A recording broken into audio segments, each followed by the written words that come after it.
একদিন এক গরু জঙ্গলে ঘাস খাচ্ছিল। হঠাৎ একটি ক্ষুধার্ত বাঘ তার দিকে তেড়ে এলো। গরুটি প্রাণ বাঁচানোর জন্য পাগলের মতো দৌড়াতে লাগলো। বহুক্ষণ দৌড়ানোর পরে উপায় না দেখে একটি শুকনো পুকুরে লাফ দিল। পুকুরে কাদা ছাড়া সামান্য পানিও ছিল।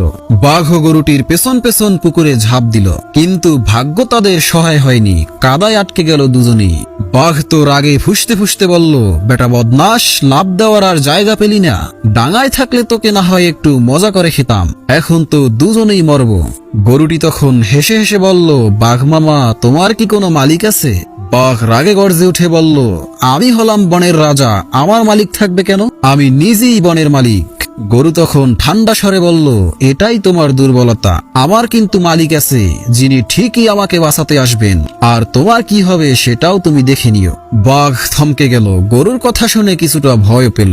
সন্ধ্যা নামতেই গরুটির মালিক হাতে বাঁশ নিয়ে সেখানে এলেন। বাঘকে দেখে একটু ভয় না পেয়ে তার মাথায় জোরে কয়েকটা বাড়ি দিলেন। বাঘটা ছটফট করতে করতে মারা গেল। এরপরে মালিক গরুটিকে টেনে তুললেন। গরুটি হাসতে হাসতে মালিকের সাথে বাড়ি ফিরে গেল। পুকুরের ধারেই পড়ে রইল বাঘের নিথর দেহ। প্রিয় দর্শক, আমাদের জীবনের বড় বিপদেও যদি আমরা আল্লাহর উপর ভরসা রাখি, তাহলে তিনি ঠিকই আমাদের রক্ষা করবেন। হয়তো একটু ধৈর্য ধরতে হবে, কিন্তু সন্ধ্যা হলে আলো ঠিকই আসবে।